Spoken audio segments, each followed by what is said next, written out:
Bills Mafia. On today's Air Raid Hour pregame, we will be breaking down what we expect to see from the Bills today as they take on the Miami Dolphins for the second time this season, this time at home. Injury updates, key matchups, and our pregame superlatives are all coming up. But first,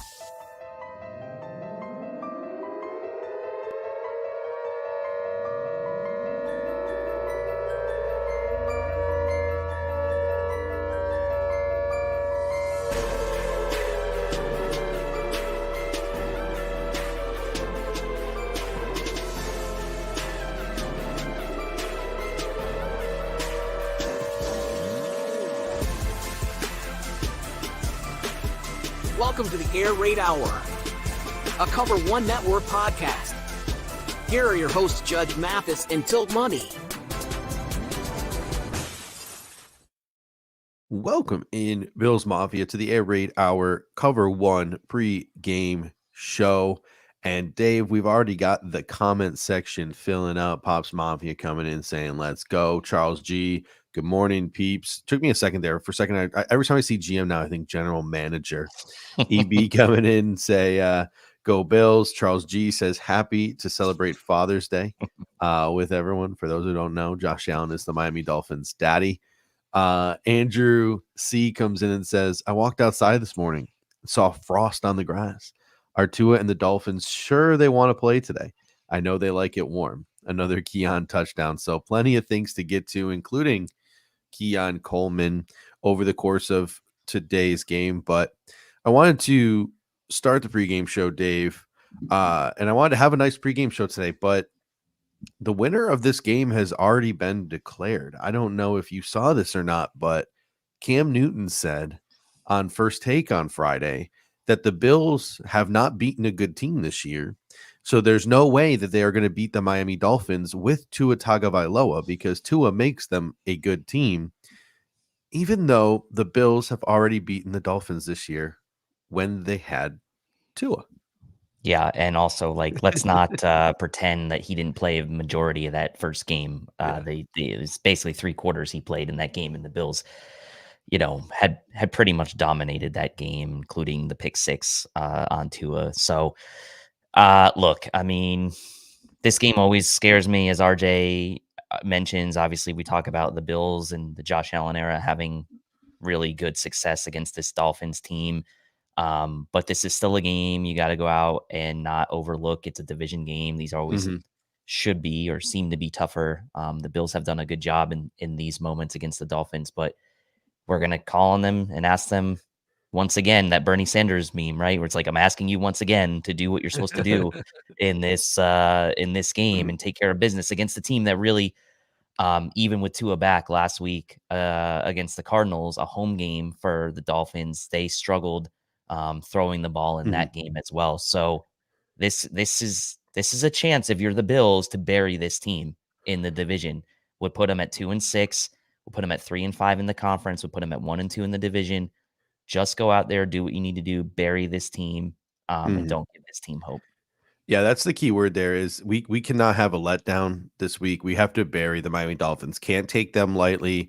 Got to go in. You got to stand on business, and you got to make sure that you don't have a slip up here, right? Because this is kind of what we've seen in years past is this mid-season Buffalo Bills slip up. Like this is the kind of time that they have those sort of games. So we got to make sure for the Buffalo Bills that does not occur this week, because this week and next week, these got to be wins against the Miami Dolphins and the Indianapolis Colts before you head into the Kansas City Chiefs game in your bye week, and then a really, really gauntlet of a back half of the schedule. So the Buffalo Bills need to stack as many wins as they can right now. Let's get in, because I don't want to get too far ahead. I want to focus right now on just this Buffalo Bills Miami Dolphins game. Let's start now with the weather, and I put the wrong ticker up there, so I'm gonna fix that real quick. There we go.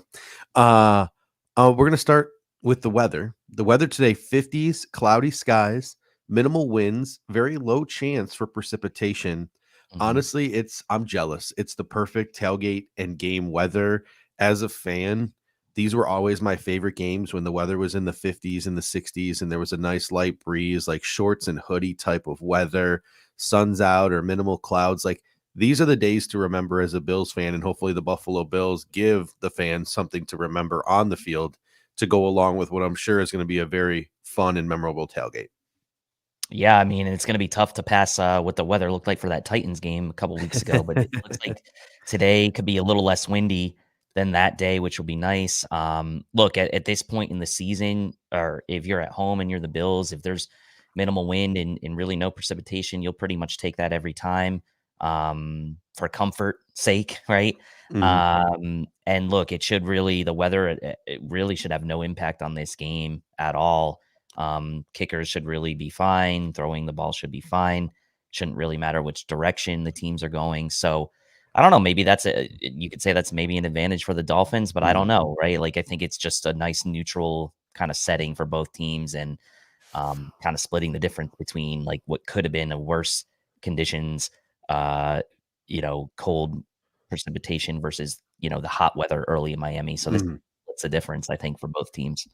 Yeah, you just mentioned no issues for kickers. The Bills just cut their practice squad kicker today, so hopefully you said that with your fingers crossed, so that Tyler Bass doesn't have any issues today. But let's take a look now at the injuries, and let's start with the Miami Dolphins. Out for them is Julian Hill, their third string tight end, Kader Kahu, their starting nickel corner, Zach Seiler, their interior defensive line, a stud interior defensive lineman.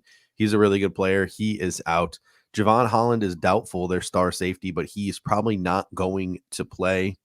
Questionable is River Craycraft, Storm Duck, and Alec Ingold.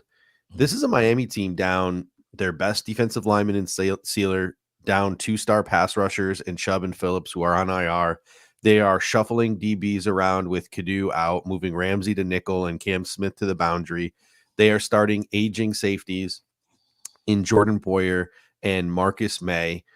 We will get into all the individual matchups and things momentarily, but big picture, this is Mhm. just a defense that we have to exploit. We have to finish drives with touchdowns on.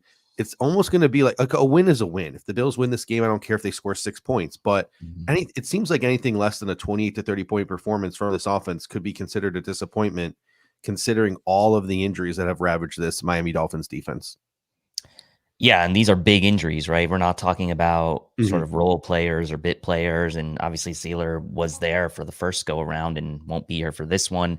Moving Ramsey into the slot, that's interesting because now you maybe get that Ramsey versus Shakir matchup in the slot a Mhm. bit more. But and we'll talk about when we get to the Bills offense here in a second. But these are major injuries for the Dolphins. They have not really been able to get to the quarterback this year, minus those two guys. Their leaders in sacks, Agba and Campbell, Calais Campbell with two each. So they're Mhm. really missing, they're really missing those guys right now. So the Bills have to take advantage. It's a home game.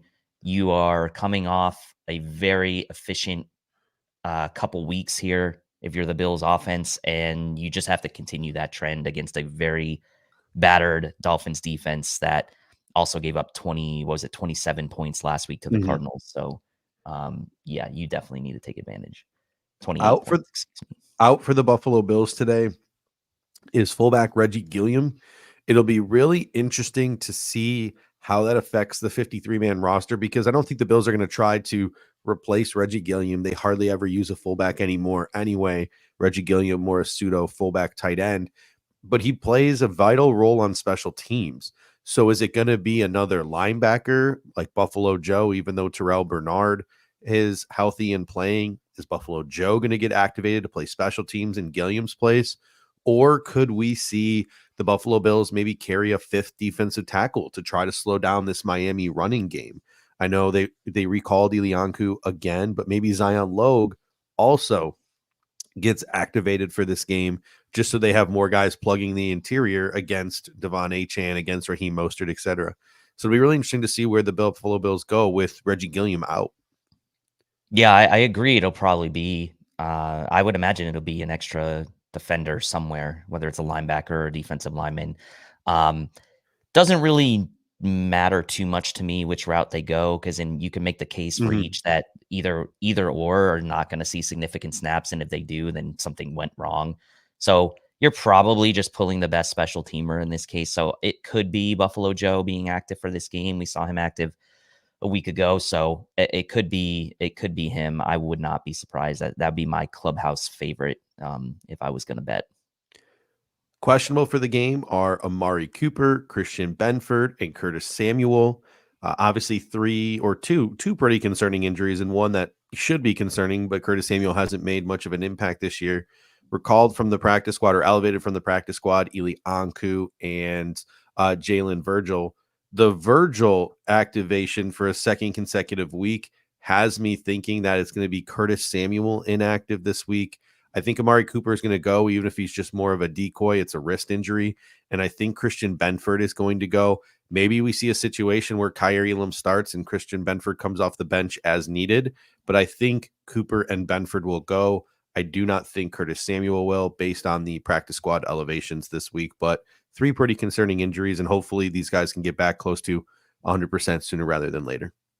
Yeah, I would like to, for me, to be honest, the most concerning injury out of this one is Benford. Whether it's Cooper or Samuel, obviously the Bills traded for Cooper. Would love to see him active and kind of, he's been battling a few minor injuries really since he got here. But you mentioned Samuel really hasn't been that impact player that we've expected him to be. And with the addition of Cooper, it's really sad to say it's a bit inconsequential if Samuel's inactive. And I hate to say that about kind of their top free agent signing, but it is come to that. Benford is the one that it's not a lower body injury. So that is good in the sense that he'll be able to hopefully run and do all those normal things. It's more about playing the ball, I think, for him with that injury, if he can feel like he can get through that, because that's one where if he is out, the Dolphins maybe do take advantage of a situation with Tyreek Hill and Jalen Waddle with Tua back. Maybe try to pick on Kyer Elam a bit. But I mean, Jamarcus Ingram played pretty well in that first game as well. So that will be interesting to see. That to me is the one that I'm going to really mostly be paying attention to.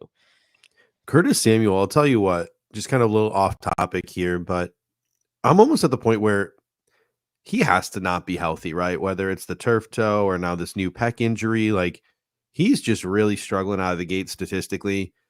I'm almost at the point, if you're the Buffalo Bills, and I'm honestly surprised they haven't done this yet, just put the man on IR. Give him a month to just get that body right and then come back the second half of the season, because whatever is going on right now with him, it's just not clicking. And the way it's clicking for other guys, and the fact that he has a history with Joe Brady, I can't imagine it's like the Bills don't know how to use the guy they went and invested all that money in. I find that very hard to believe. I do think it's just injury related for Curtis Samuel. So I'm almost at the point where just give this dude 4 weeks to rest up. Just give him 4 weeks to get his body right. I know you might not want to waste that IR designation, but it's getting pretty crazy at this point, the lack of impact that he's had. Yeah, and I think today will be telling, right? If he sits for this game, then the Bills kind of maybe think about what they're going to do then for the next 4 weeks, because you come in after this game, you play Indy, but then you start that really tough stretch like we've been talking about with Kansas City and the Niners and the Rams and the Lions. So the Bills may be sitting there thinking well, it would be really nice to have him for those games should something else happen. Like if, I don't know, something happened to Amari Cooper or this injury he has turns out to be more, even though he has been practicing. I'm imagining the Bills are maybe waiting to the last second as they go into that tough stretch of games to really figure out what they want to do with him. But I have to agree, you'd like to give the coaches the benefit of the doubt in the sense that if he was healthy, they would be doing more with him. But also, we just don't know, right? Because there was a point in time there where he wasn't on the injury report. After week 1 or week 2, he was not on the injury report. Obviously, he had the injury leading up to week 1, but it just really hasn't been there for him. And, I think part of it too is the Bills spreading the ball around a bit as well, but he's dynamic when he's healthy. And so it is a little bit odd. It was also telling to me that they went out and traded for Amari Cooper. I don't know if that indirectly meant something about Curtis Samuel as well, and sort of they felt like he could make an impact, but it's telling nonetheless. So we'll see what they do. On now to some individual matchups, and let's start with the Buffalo Bills offense versus the Miami Dolphins defense. Dave, what does the DVOA tell us about this Miami Dolphins defense? So this is interesting. DVOA, the Dolphins are the 27th overall defense, 23rd against the pass, 28th against the rush. This is really interesting because against the pass, the raw statistics actually have the Dolphins fifth best. So there's quite a big discrepancy here between the DVOA and the raw statistics. Fifth best raw statistically, 23rd in DVOA. There's some other things we need to uncover here. They've played some of the worst passing offenses in the NFL. The Patriots, the Tennessee Titans, the two worst passing offenses in the NFL. So that's bringing them down a bit on the DVOA. And Indianapolis and Arizona are just outside bottom 10 passing offenses in the NFL. So competition-wise, the Dolphins really haven't played that many good passing offenses, including playing two of the worst. They also have the third fewest interceptions in the league with 3. Their second fewest sacks in the league. So if you're thinking about passing downs, their second fewest. Only Carolina Panthers have fewer. So to me, this feels a lot like, especially with the passing stats, a lot like the Tennessee Titans matchup to me, where raw statistically they look good, but the stats maybe are a bit hollow. Not a lot of toxic plays being generated by that defense. And then as we look into the individual matchups against wide receiver ones, they're 32nd in DVOA. What this means maybe for Keon Coleman today, if Amari Cooper's not 100%. 32nd, right? Marvin Harrison Jr., big game last week. DK Metcalf a few weeks ago, big game for the Seahawks against the Dolphins, big yards per catch there. 11th against wide receiver 2s, 17th wide receiver 3s, 11th against tight ends, and 6th against running backs out of the backfield. So pretty good there. Then against the run, they're 16th in the NFL in raw statistics, 28th in DVOA. So again, DVOA has them lesser here. They've played mostly bottom half of the NFL rushing offenses. The best rushing offense they just faced was the Cardinals in their most recent game, and they actually did a pretty good job against them. But that was the first team all year that the Dolphins held to under 100 rushing yards. And to add to that, they're one of only 10 teams this year to allow 10 plus rushing TDs. And that is with the Dolphins of already having their bye week. So they are giving up touchdowns on the ground. This team has struggled to rush the passer, as we said, with no Jalen Phillips or Bradley Chubb. So again, I think the overall story here for the Dolphins defense, the DVOA is recognizing the opponents, recognizing the lack of toxic plays, and has them lower here than the raw statistics would tell you if you just looked sort of at the raw numbers. Yeah, I mean, I don't mean to be disrespectful because I don't want to jinx anything on, during a division week on a pregame show, but this defense doesn't scare me a lick. Like they don't. They don't have the, especially with Javon Holland and Sealer out, like they just don't have the dogs to hopefully keep up with this Buffalo Bills offense, or at least they shouldn't. Josh Allen, he ranks 6th in the NFL in completions 20 plus yards down the field. We had a conversation on the show in the middle of our little 2-game losing streak. Like Josh has to do a better job of completing the ball down the field. And maybe we should have taken a wider NFL perspective on it, because sometimes we just look at our team in isolation. We don't look at how they are doing compared to the people around them. And Josh Allen right now, he ranks 6th in completions, 20 plus yards down the field. And the Miami Dolphins defense ranks 32nd in deep completions allowed. So I expect the Buffalo Bills to be throwing the football down the field today. And without Phillips, without Chubb, without Sealer, it's going to be very hard for that team to generate a pass rush. They blitz more than any team in the National Football League to try to create some semblance of a pass rush. Josh Allen historically has been pretty good against the blitz. So I expect the Bills to be able to pick up some chunk plays in the air today. Expect a big day from guys like Keon Coleman, Dalton Kincaid, James Cook out of the backfield, Khalil Shakir, etc. Yeah, and I mean, we go back to that first game, and that was, James Cook's first half was incredible in that game. Was it 3 touchdowns?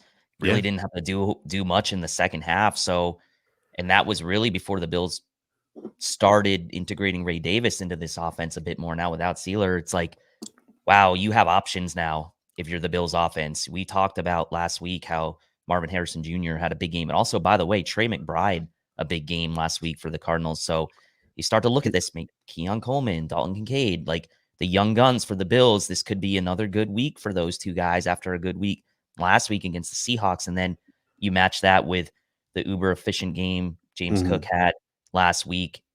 You could see a very similar type of game for the Bills offense this week that you saw against the Seattle Seahawks last week. So it'll be interesting to see, though, if they still, continue to kind of feature James Cook like they did, or if they try to mix Ray Davis in a bit more this week. Trey McBride's so good. I still think back to the shows that me, you, and Kendall had way back in the day during that pre-draft process, and the love that we had for Trey McBride. And he's actually gone through like a slight body composition change. I think he's like down closer to 250 than 270, and it shows. Like that dude is an absolute freak. And I watched a lot of that Dolphins-Cardinals game. Some of my best friends is a Cardinals fan. And I will say a couple of those plays that Trey McBride had that kind of, I would say, padded his box score. Like there was no one around him. Broken coverage. Like he was all by himself on a lot of those plays. And the Cardinals were actually doing a good job in picking up chunk plays on third downs too. So yeah, I mean, body composition wise, they're not really identical, but like you could see Dalton Kincaid having a nice day against this Dolphins defense. You mentioned James Cook as well. The inside zone has been so effective for the Bills this year. And I just look what the Miami Dolphins have on defense.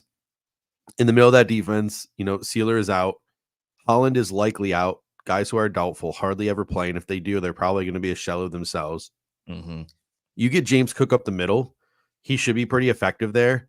And then once James Cook gets to the second level, up the spine of this defense is where they should probably try to attack them in the running game. You have two aging safeties in Marcus May and Jordan Poyer, and we already saw once this year what James Cook can do to Jordan Poyer when he gets him in the open field. So James Cook should probably be an emphasis in this game. That inside zone should be an emphasis in this game. And then in the passing game as well. Cook has been heavily targeted versus the blitz by the Bills this year. He ranks 5th in target rate in these situations, while the Dolphins defense ranks 4th in blitz as they try to manufacture a pass rush that they cannot get naturally. So the matchup is there for James Cook to cook both in the running game and in the passing game. Yeah, and it will be interesting to see kind of how much success James Cook can have today, because as I mentioned, right, the Dolphins had not allowed under 100 yards rushing until this most recent game against the Cardinals. And I will say they did a pretty good job bottling up James Conner in that game. Now, the Cardinals did have some big plays kind of called back for penalties in that one, but they did a really, really good job in bottling up James Conner. So you wonder, have they found something there with that defense? Obviously, Conner and Cook stylistically are not similar, but you're talking about James Cook maybe running up the spine of this defense. The Cardinals tried that with James Conner last week and did not have a ton of success, although they kept at it, right? They kept at it the whole game, and eventually they did end up winning the game. So I do think even if it starts a little slow, I would not go away from it if you're the Bills. Continue to stick with it. As Justin says there, Just More at 13, do we see Ray Davis a bit more in this game? Like, I would love that 1-2 punch to be featured. Yeah, I mean, Ray Davis is a guy too, where we even saw last week, and one of his big plays got taken back by a penalty, but this guy is still out there doing his thing, and he's pretty good. I mean, to me, there's so many ways to exploit this Miami Dolphins defense. I think the chunk plays will be there in the passing game, but the Bills could also easily decide just to feature their two running backs and go like full Miami Dolphins or full Dallas Cowboys on this team. And I think that they could exploit it. Like, I just think that you could literally attack this team in whatever way you want because of their injuries. So it'll be really interesting to see what the Buffalo Bills decide to do. I think when Josh Allen, your quarterback, you're obviously going to try to lean into the passing game at least a little bit. So it's about finding that balance. And I think that the Buffalo Bills can get a lot of different guys involved today. So there's going to be a lot of wild card candidates when we get to our pregame superlatives this week. But all that being said, we mentioned I just mentioned that they're 4th in blitz rate this year. They blitz the 4th most of any team in the National Football League. And that's mostly just to manufacture some semblance of a pass rush. Without Chubb, without Phillips, they really cannot come about getting that pressure on the quarterback naturally. They're missing Zach Seiler, as we mentioned, and we've mentioned a million times on the show already. This is a game where the Buffalo Bills offensive line should and needs to dominate. If we are sitting here tomorrow discussing how the Buffalo Bills lost the line of scrimmage, something went seriously wrong. Yeah. I mean, we went into that Seattle game last week on the road, tough environment. Seattle defensive line healthy last week, thinking like, hey, that was going to need to be a good game. Like the Bills' offensive line was going to need to have a good game against that tough Seattle defensive front, and they just flat out dominated the Seattle defensive front. So now you come back home, you're playing a really banged up Miami defensive front division game. You want to bury this team. Like this offensive line needs to set the tone again this week. And on paper, they should, right? But obviously you have to play the game. So they need to continue that trend and kind of take that momentum from a week ago and bring that into this game today. Amari Cooper, questionable with a wrist injury. We have seen firsthand the gravitational pull that he has, even as a decoy, since he's gotten here. Guys like Keon Coleman have been able to elevate their game. Dalton Kincaid, Khalil Shakir. Curtis Samuel, likely inactive. We're going to have probably Jalen Virgil in there doing the motion stuff, not really a factor. But what are your expectations here for Amari Cooper? Week 3. For me, it's leaning more towards the Seattle game where maybe he gets 2, 3, 4, 5 catches and gets back involved. But I think the wrist injury might hamper him from truly being a focal point of this offense. And again, don't lose patience. There's still time, and his impact on this offense is more than just him catching a football. Well, and to me, I think you're going to use Cooper on mostly on passing plays today, right? I think with that wrist injury, I don't think you want him in there run blocking a ton. I think you reserve that for Keon Coleman and Matt Collins. Just put as less stress on that wrist as you possibly can, and use them sparingly or in certain situations as a receiver or even as a someone to take attention away from the rest of the offense. I think the box score obviously wasn't there last week against Seattle, but I think he could contribute a bit more in the passing game today. 3-4 catches, like if he's up, which I expect he will be, because I think Samuel will be the one sitting. But I wouldn't be surprised if it's kind of similar to what we saw in that first game. He played like 19 snaps in that first game, maybe 20, 25 snaps in this game, mostly on plays where he's going to be used as a receiver and not as a blocker. I think that could be something that the Bills do today to try to, put less stress and less pressure on that wrist injury of his, knowing that we've got a couple really tough games on the horizon. Now, I know I don't want to look past this game, but I also think that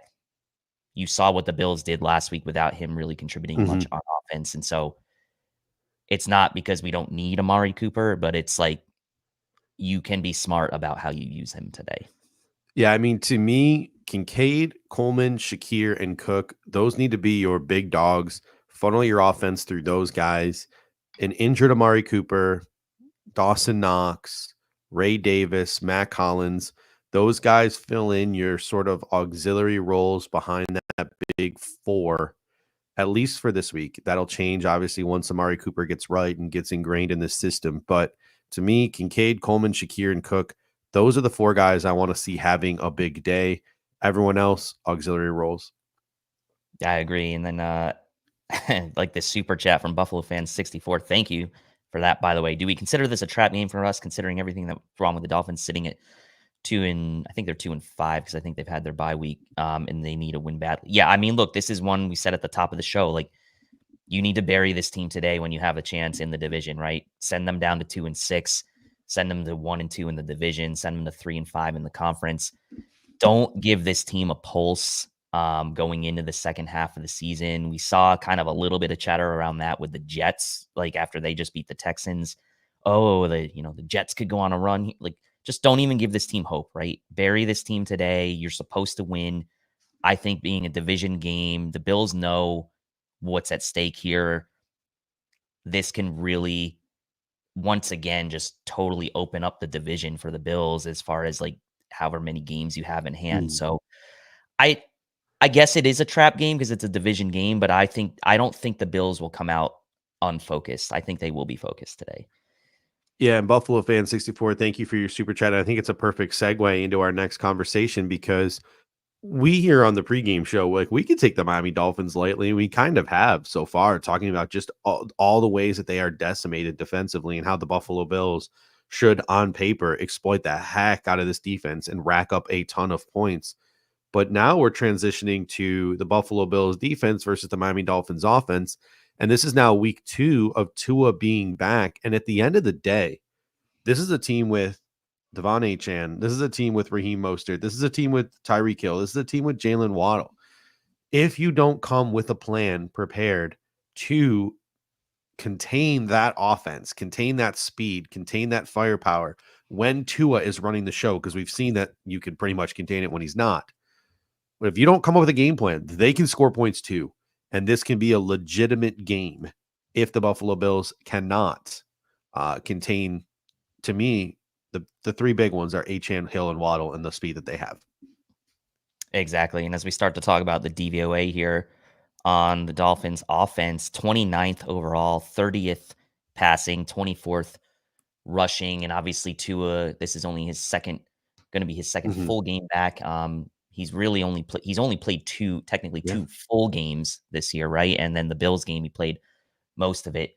Keeping in mind, he played about 2 3/4 games. The raw stats have the Dolphins as the 7th worst passing offense in the league. So DVA is actually a bit worse here for them, with them being 30th.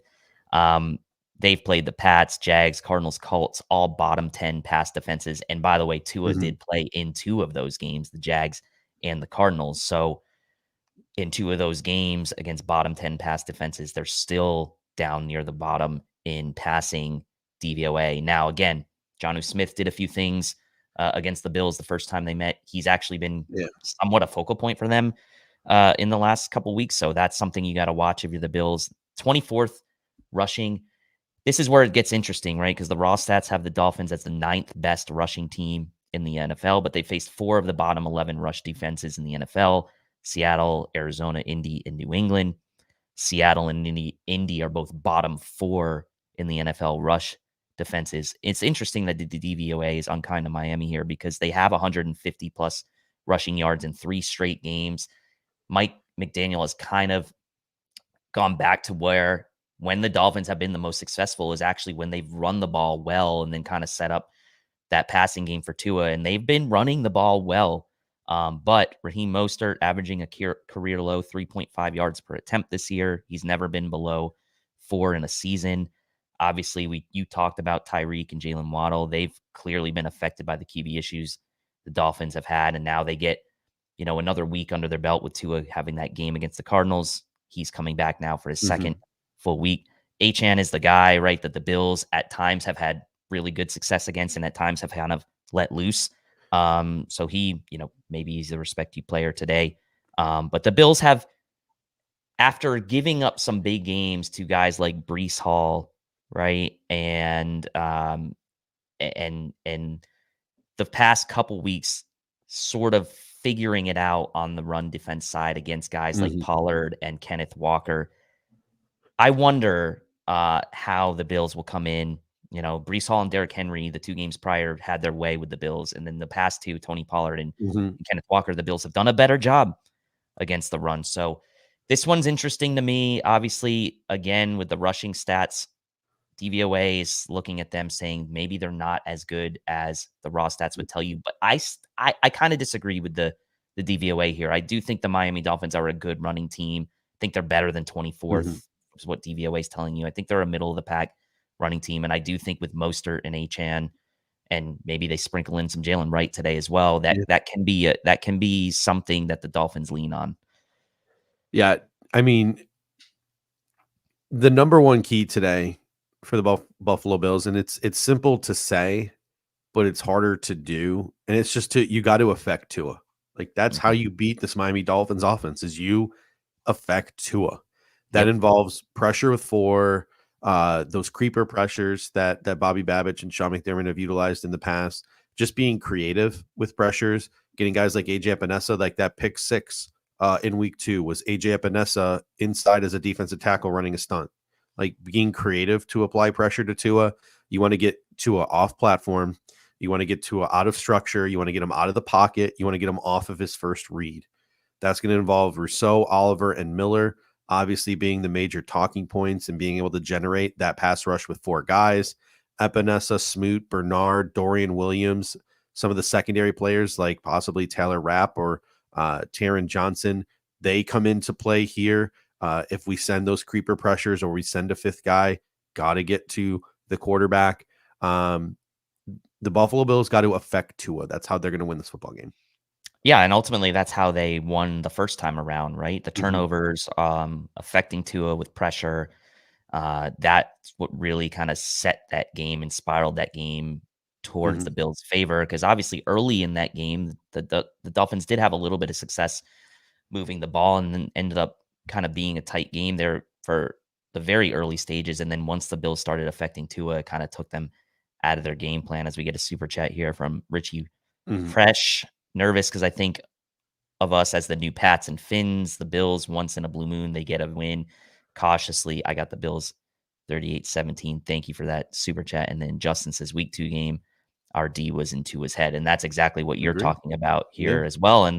And again, the Ralph will be rocking, and this is a really good spot for the Bills. The last season when the Bills played in this 1:00 slot at home against the Dolphins, it was a track meet early, and then the Bills just absolutely stepped on the gas and ended up routing this team. So I'd like to honestly see more of that, and maybe even, give up fewer points than they did in that game would be nice. So affecting Tua, I agree. Affecting Tua is number 1 priority, and limiting the big plays from Achane. I think the Bills have done a good job historically against Tyreek. Not saying that they will today. We'll see what happens with this Benford injury. I think that could be a sort of under the radar storyline if he's not up, but I think he will be. Achane and Tua, to me, you can affect them. That is going to set you up for some success if you're the Bills defense. Fluffy Panda comes in and says, was watching John Gruden break the game down. Finns are a mess. The Bills should show no mercy. And then Tom Slade retorts, did Gruden get our players' names right this time? I don't know if you've had a chance to watch any of John Gruden, who's got his own YouTube channel now. But yes, he does get people's names wrong sometimes. Yes, he does get the rounds they are drafted in wrong sometimes. But that man is completely unhinged, and that man knows football, and it is must-watch television. Like, it's pretty awesome to watch his breakdowns every week. I'll give him a pass with some of the names and rounds drafted in, etc., because his research intern budget probably isn't the highest. And it is just YouTube, but it is really fun to watch, and that guy knows football. And when he breaks down those games like old school on the whiteboard and stuff, like it's really, really fun to watch. But anyway, we mentioned getting pressure on Tua and affecting Tua, and what makes it so difficult, right, is you have to create this pressure without getting killed by the screen and the misdirection game. Because guys like Tyreek, guys like Jalen Waddle, if they get involved, and especially Devon Achane, it's very difficult to create pressure and not allow big chunk plays to those guys if they can exploit you in that screen or misdirection game. So expect heavy zone from the Buffalo Bills, trying to keep things in front of them. And the Buffalo Bills, again, they just need to continue to be solid wrap-up tacklers, because you cannot let these guys get yards after catch, yards after contact.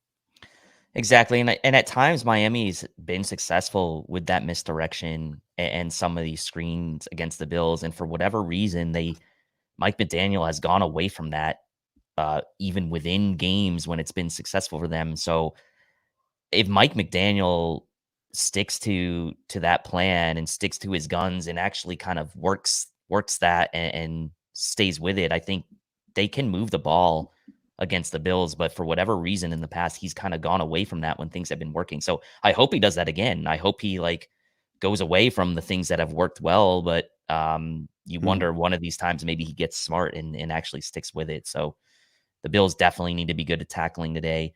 They did a better job last week against Seattle.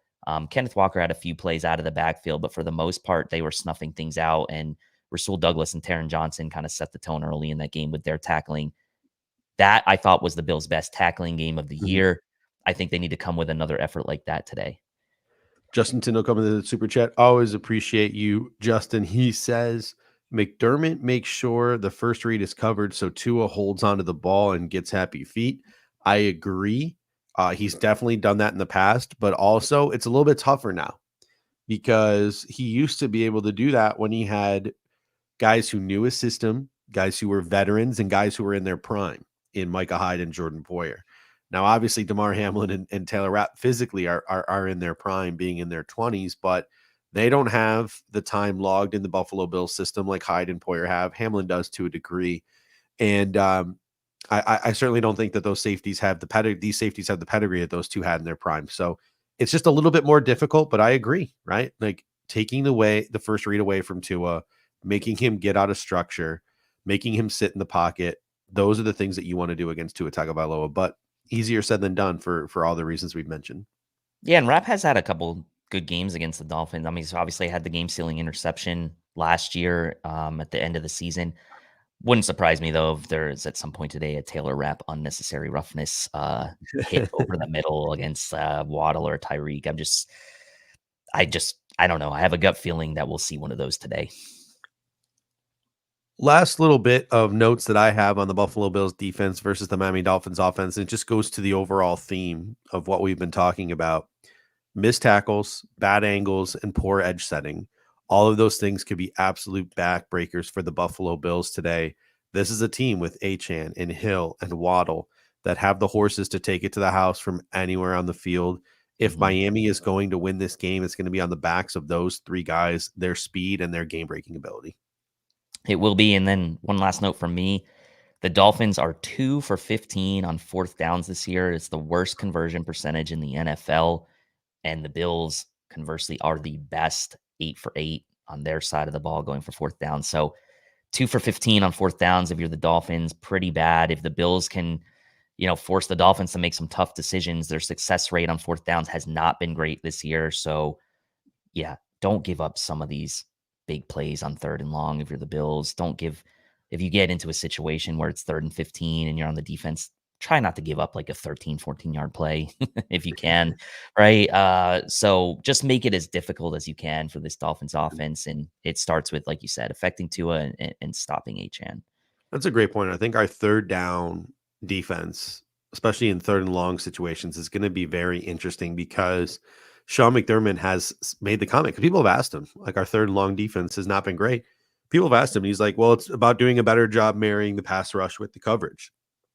So if you get into a situation on third and long where the coverage is there, but the pass rush isn't, eventually guys are going to become uncovered, especially guys like Hill and Waddle. So the Buffalo Bills got to do a better job marrying those two facets of the defense, especially against a team like the Miami Dolphins. All right, now it is time for our pre-game superlatives.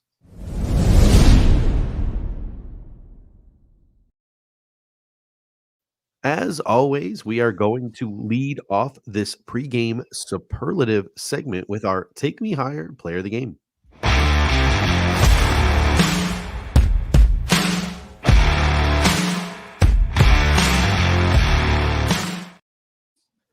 All right, Dave, we'll start with you, and then we will get to the comment section.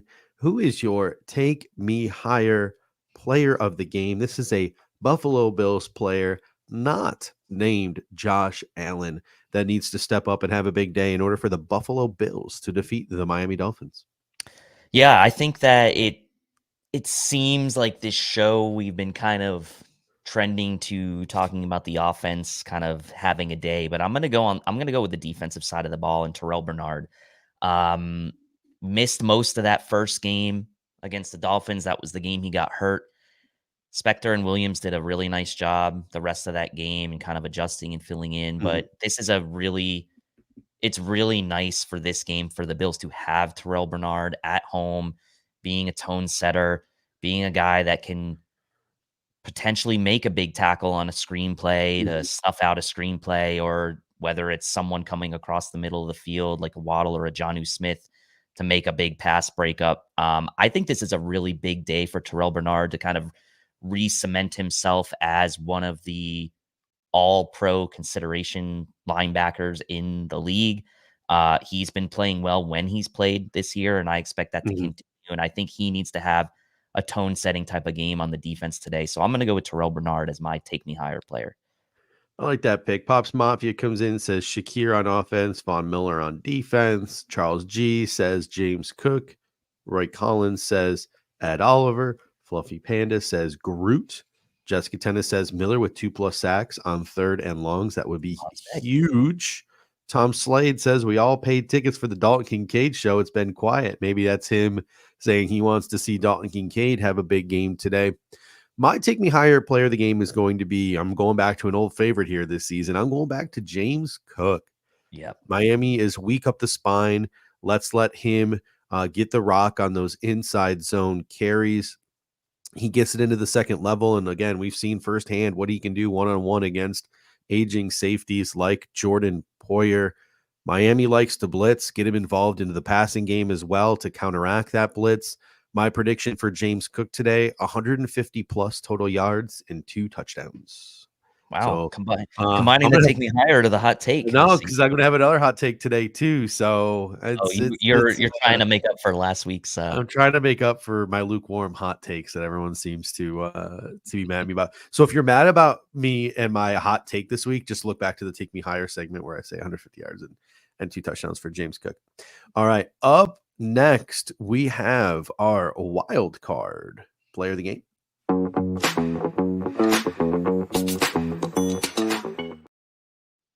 All right, Dave, we will start with you and then get to the comment section. Who is your wild card player of the game? This is a surprise player, an auxiliary player in the Buffalo Bills offense, defense, or special teams that is going to step up and make a big play or have a big game in order to help the Buffalo Bills defeat the Miami Dolphins. Yeah, so last week my wild card player was Dawson Knox, and he contributed nicely as a wild card contributor, 2 for 50 in the air. He's had some big games against this Dolphins team with Josh Allen. I'm going back to the well again this week with Dawson Knox as a wild card player. Talked about what Trey McBride did to this Dolphins defense a week ago. Do you expect Dalton Kincaid, as the comment section said, is it time for his show? Yeah, I think they're both going to have contributions today. Dawson Knox, even in with limited opportunity last week, made an impact. I'm going back to the well again, saying Dawson Knox, wild card, has a good history against this team. I'll say he's going to find the end zone this week again. So Dawson Knox is my wild card. We got Pops Mafia coming in saying Rasul Douglas, Just Mort 13 coming in saying I like Smoot getting different looks and matchups with Vaughn back. Charles G says AJ Epinesa, gut feeling he makes a big play today. And Chris Kepner saying I have a feeling Rap has another impact game as well as a wild card player. And Tom Slade coming in saying Matt Collins might be the definition of a wild card, maybe making a big play on special teams, catching a touchdown again. I'm actually recovery on special teams last week. I'm actually with Roy Collins says Elianku, maybe the things that are unseen, just the run stuffing ability. That's a good one as well. I'm going to go combination here of Charles G and Just Mort 13. I cheated a little bit. I'm giving myself a little bit of leeway here. AJ Epinesa or Dwayne Smoot, one of the two will be the wild card players of this game. It's all about applying pressure and affecting Tua. Both of these guys, Epinesa and Smoot, have that inside-outside flex, so you can get creative with them, like the Buffalo Bills were creative on that Jamarcus Ingram pick 6, where AJ Epinesa sort of ran a stunt from the 3-tech and applied that pressure on Tua, which forced the pick 6 to Ingram. We've seen AJ Epinesa have big games against Tua in the past. So whether it's AJ Epinesa or another guy they might use in similar ways, Dwayne Smoot, those secondary pass rushers, I think, play a big role today. So those are my wild card players of the game. And Fluffy Panda comes in late here and says 2 interceptions for DeMar Hamlin. That would be awesome. All right, up next is our Respect You player of the game.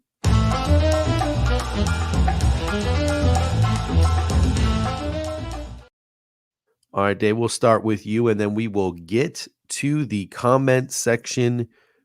Who is a player or players on this Miami Dolphins team the Buffalo Bills need to respect in order to win this football game?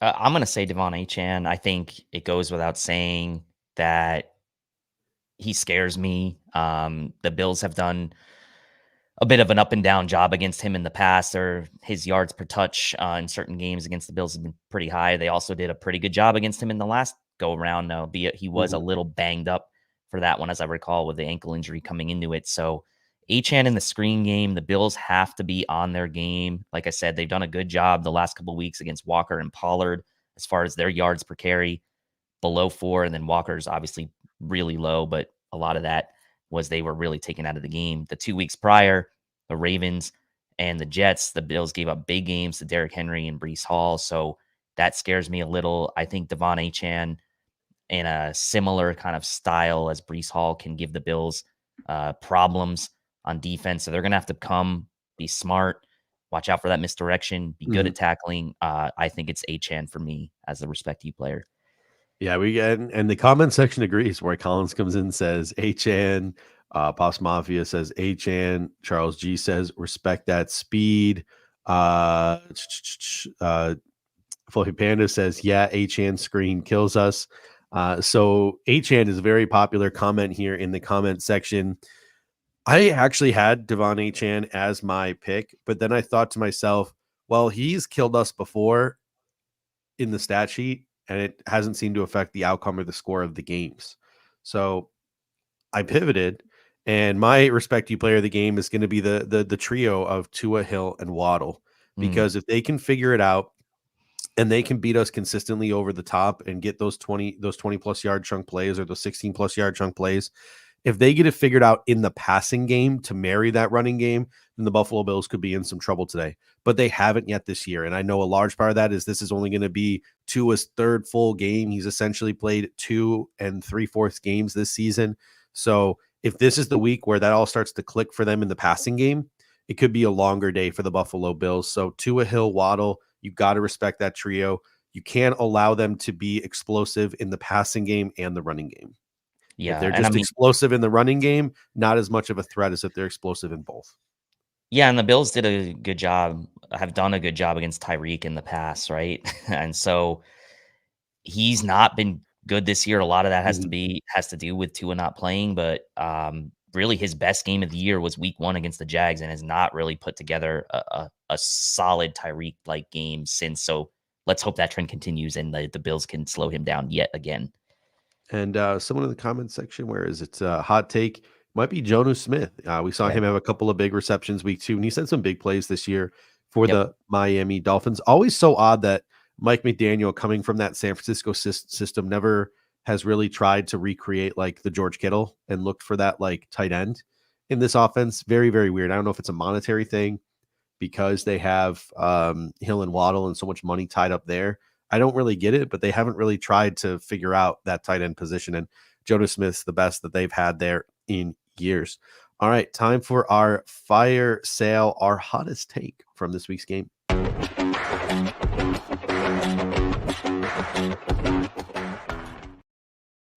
All right, comment section, hit us with your hottest takes from this week's game. And Dave, we will start with you. What is your hot take concerning the Buffalo Bills versus the Miami Dolphins? My hot take is the Bills drop a 40-plus burger on the Dolphins today. I think the Bills score 40. You know what? Yeah, 40. I'll say 42-plus points in this game for the Bills. I think that this Dolphins defense is so maligned right now, battered with injuries. The Bills offense right now is coming in with momentum, taking momentum from that road game against Seattle, opened things up a little bit against the Titans the week prior. They're now back at home. Bills haven't, they've been playing a mostly road games so far this year. This is only going to be their 4th home game of the season. 1:00 slot, good weather, good matchups across the board. Amari Cooper probably going to play through that wrist injury, and I think the Bills put up 42-plus points today. A lot of hot takes in the comment section. Spin comes in and says Coleman has another 100-yard game, but this time we get 2 players over 100 yards. Spin says Bass doesn't miss wide left. Hottest take of the day right there. Fluffy Bandit says Bass makes all of his kicks. Tom Slade says 2 pass catchers over 100 yards. Walter S with a real hot take here. He says Tua tries to prove he is okay and has a career rushing game. Carl Thoman comes in and says Von Miller makes up for missing 4 games by getting 3 sacks. X-Bills Mafia 941 says Allen 2 rushing touchdowns and a baseball cap by the 4th quarter. Hey, if they get 42 plus, he might, right? Roy Collins says another big man interception for the Bills. Just scrolling here to see if there's anything more. 200 yards rushing for the Bills. Fluffy Panda says Cook plus Davis, 200 yards combined rushing. Just Moore comes in and says 200 plus yards rushing. That's a popular one. That's a popular one right now. So, Chris, I'm not going to say that one. I don't want to jinx it. But for me, I'm going to go Keon Coleman and 2 touchdowns in this game. So I predicted James Cook had 2 touchdowns. I think 2 other touchdowns will go the way of Keon Coleman. You mentioned the DVOA against number 1 receivers, and I think Keon Coleman will be the de facto number 1 today, with Amari Cooper probably going to be about 50% of the snap share again with his wrist injury.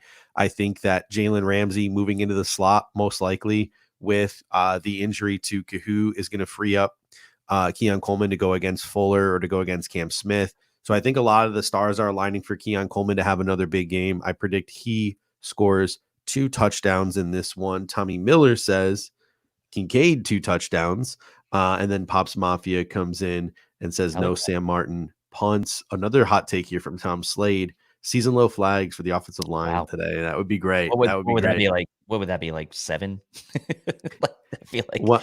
And while we zig, Carl Thoman is zagging, saying despite the wrist injury, Amari Cooper is going to have 100 plus yards and a touchdown in this game. A lot of hot takes here, and now it is time to go back to the future with our pregame predictions.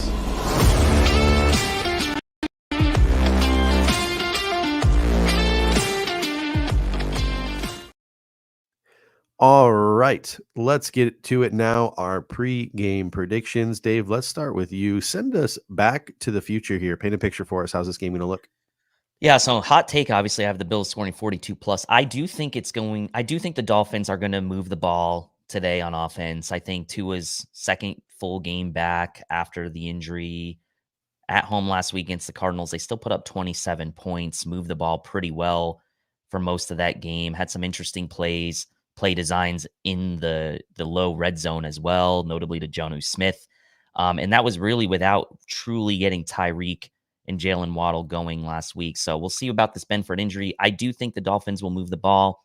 I think the Bills will ultimately have the advantage really across the board in whether it's on offense, defense. But I do think the Dolphins will get their fair share of plays. The Bills do end up winning this game by double digits. I think it's going to end up being Bills 42, Dolphins 28. I think they will score a decent amount, but the Bills ultimately end up winning this game by double-digit points.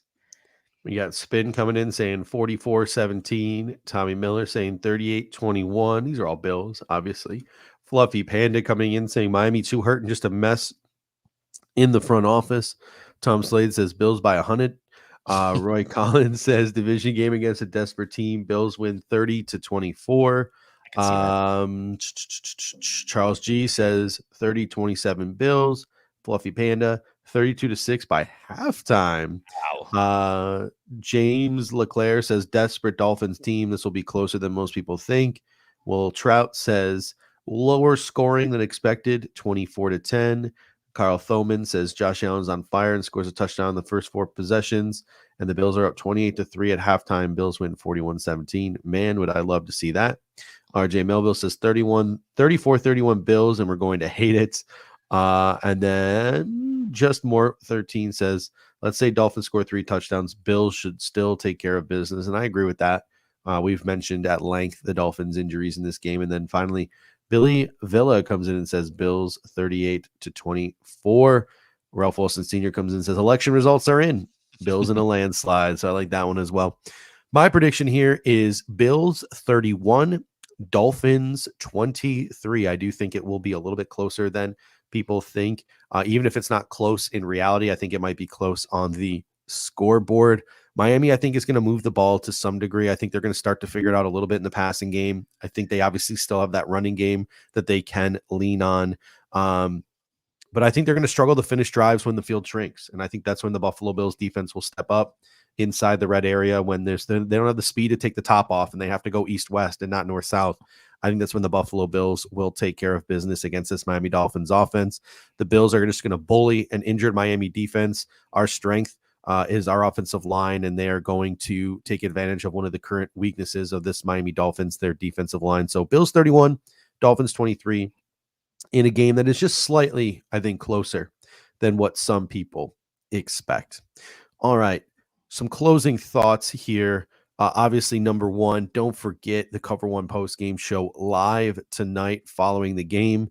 And our next show is going to be tomorrow night at 9 p.m. right here on the Cover One Sports Network, as we hopefully do not have to go through what will be a very, very sad therapy session if the Buffalo Bills do, in fact, fall to the Miami Dolphins. Dave, any final thoughts before we get out of here this morning? No, you just have to take care of business today for the Bills. You know it's a division game. It means a lot. This is a Miami team that's down. I know they have Tua back, which is a boost for them, but you really have the advantage in almost every facet of the game if you're the Bills and you're playing at home in front of those crowds in a 1 p.m. slot. You just can't let up and lose this game if you're the Bills. You absolutely have to go in and take care of business and bury this team today. We got Brent coming in saying, what are we all cooking up today? In my area, steelhead are running, so I'm baking some fish with fries and Pepsi. And I'll tell you what, out here in Phoenix, Arizona, we are going to have our first day of the year. Well, first day of the season, because obviously like January, February, March. But we're going to have the first time in a long time, the high temperature is going to be below 70 here out here in Phoenix, Arizona. So I'm going to get the Blackstone fired up. I got some potatoes. I got some bacon. I'm going to make some breakfast sandwiches. So we're going to grill it up on the Blackstone. We're going to keg and egg it for the Buffalo Bills game, watch the game outside the back patio. So really looking forward to getting to watch the game outside for the first time all year here out in Phoenix, Arizona. Dave, how about you? What you got cooking up? You know, it's a good question. I haven't decided yet. I'll probably do wings, and Sunday's usually a pizza day here at the Tilton House. So a couple times this year, I've gotten the Picassos ordered in, and so we like to kind of throw that up. I don't have the Picassos this week, so we'll probably go with something else, but I'll definitely have some wings going. Got to get some Christmas pictures taken before this game, but I'll be hustling back to the house before the game starts to make sure we're here in time. And also apologize for my lighting today. It's a weird time of day. Sun's coming in, as you can see behind me, and it's not a great situation. You're just in your Aaron Rodgers phase. You're in your darkness retreat. I'm in my darkness retreat. When I take this away, then you can kind of see. Yeah, look at this behind the scenes look, and it's about to fall. There you go. Behind the scenes look. It's all falling over. There we go. And I will say this, speaking of wings, if you ever make your way out to the Phoenix, Maricopa County, Phoenix metropolitan area, I went out and had wings last night, and there is a place in the East Valley called The Hub where they slow cook their wings, and then they either finish them on the grill or in the air fryer, and it's some of the best wings you will ever have. I got honey medium last night, and they were absolutely delicious. I pounded about 15 wings last night, and I don't know what it is. These are magic wings because it's now the next morning. It's 7 a.m. here, and my body hasn't regretted those wings yet. So that's always a nice if you ever make your way out to the Phoenix, get into the East Valley, go to the Hub. It is a really good place. Shameless plug there. They're not a sponsor, but I'm gonna plug them anyway. All right. Maybe they can be a sponsor. Ladies and gentlemen, if you are out, local Phoenix, Arizona wing place is going to sponsor Buffalo Bills podcast. If you are out in Orchard Park today, cherish this weather. Just cherish it. I was a season ticket holder for 10 years, and these games were always my favorite. There was just something different. Shorts, hoodie, no need for gloves or anything because it's not that cold yet. Just the smell of bonfire pits and food being cooked, just a 30 rack of beer in one hand. Like these are the days that we live for as Bills fans. Go out there and enjoy that tailgate. If you are there in Orchard Park in person. For those of you who are at home, distract yourself by catching up on all the wonderful Cover One offerings this week on demand, Disguise Coverage, Under Review, Cover One Buffalo. Go watch them all. They're all great. They will all give you some awesome insight on this Buffalo Bills matchup versus the Miami Dolphins. And we'll be right back here tomorrow. And until next time, go Bills. Go Bills.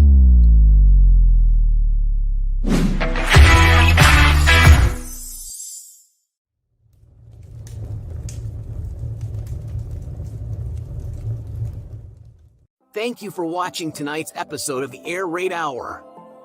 Make sure to hit that like button on the way out.